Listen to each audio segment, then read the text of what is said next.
Bonjour Romain, je suis ravie de te revoir. Pareil. Donc en fait, on a déjà fait un épisode ensemble, très intéressant. Donc MangoPay, c'est très intéressant qu'on fasse ce retour d'expérience sur ces 5 dernières années, parce que ce que j'aimerais que tu nous racontes aujourd'hui, c'est comment vous êtes passé de Litchi à MangoPay et pourquoi vous êtes allé ouvrir un établissement au Luxembourg. Tu veux nous faire ce petit Rex? Bien sûr, bien sûr, bien sûr. Alors très bien. MangoPay, c'est une super aventure entrepreneuriale puisqu'on a construit MangoPay à la base pour répondre à un besoin qu'on avait sur Litchi et pour répondre à une problématique justement d'acquisition d'ordre pour le compte de tiers. Hein. Et donc c'est comme ça qu'on est arrivé avec finalement cette solution MangoPay. Donc on a lancé MangoPay en 2013, hein, donc c'est il y a 5 ans. On a décidé de le faire au Luxembourg. Parce que pour des raisons réglementaires aussi, hein, parce que la transposition de la directive qui nous intéressait n'était toujours pas passée en France. Et voilà, et on s'est dit que le Luxembourg était une bonne place pour lancer une fintech directement européenne.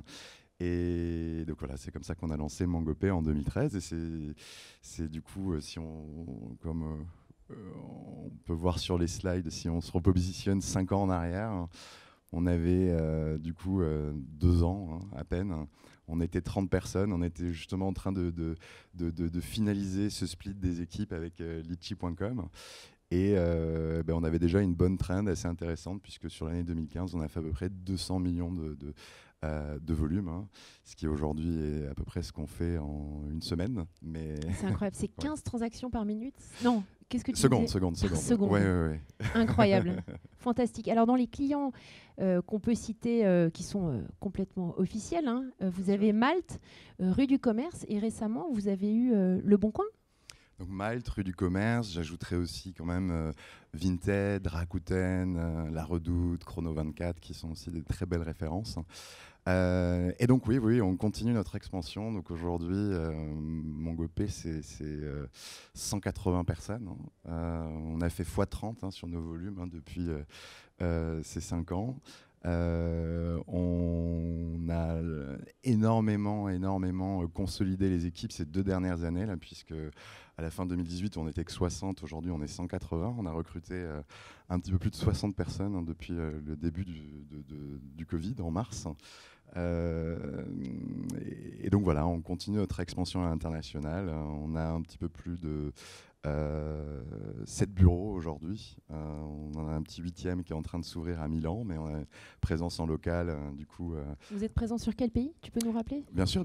Alors, on est présent, on a des bureaux à Londres, hein, à Berlin, à Amsterdam, au Luxembourg, en France, bien évidemment, en Espagne, et on est en train Milan, et on est en train aussi de réfléchir à ouvrir à Genève.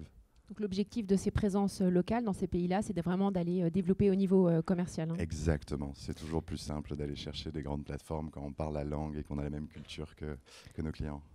Alors, si on se projette dans 5 ans, on voit que les chiffres sont quand même impressionnants. Comment est-ce que vous allez parvenir à ceci si vous vraiment vous envisagez 30 milliards de volume de transactions Écoutez, cette année-là, on aurait dû faire 6 hein, sans le Covid. On va finir à un petit peu plus de 5 milliards. Moi, je suis extrêmement confiant hein, sur ces 30 milliards à 5 ans, même si c'est extrêmement difficile hein, de se projeter dans 5 ans quand la boîte en a à peine 7.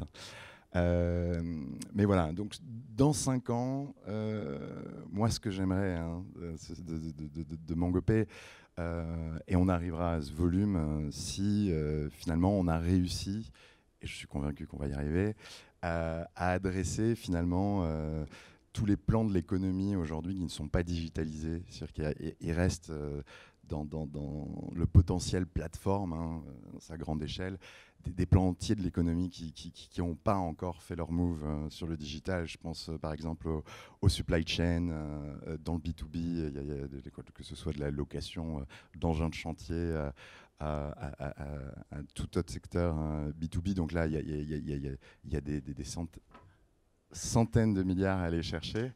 On aura aussi Quel self-control ouais, quand même. ouais, c'est pas mal, hein. Non, on aura aussi réussi en 2025 finalement à continuer notre croissance à l'international, hein, et sûrement dépasser finalement les frontières européennes, hein, même si aujourd'hui on a 20% de notre volume qui vient en dehors de l'Europe.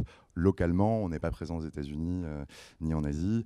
Je pense qu'on aura aussi réussi à finalement être une entreprise reconnue sur ses algorithmes et son machine learning pour tout ce qui touche à la fraude. On aura réussi également à finalement offrir des services supplémentaires à nos plateformes. Ah déjà, c'est Time terrible, out. c'est terrible. Bon, Bon, eh ben, en 30 tout- milliards, 500 personnes, j'espère qu'on sera moins, hein. Ça veut dire qu'on aura réussi à encore plus automatiser. Et pour le mot de la fin, Vas-y. entreprendre. C'est le cœur Génial. de tout, que ce soit en interne ou en externe, et pour nos entrepreneurs et le mindset qu'on essaye de donner à nos équipes. Merci beaucoup, Romain. Merci à toi.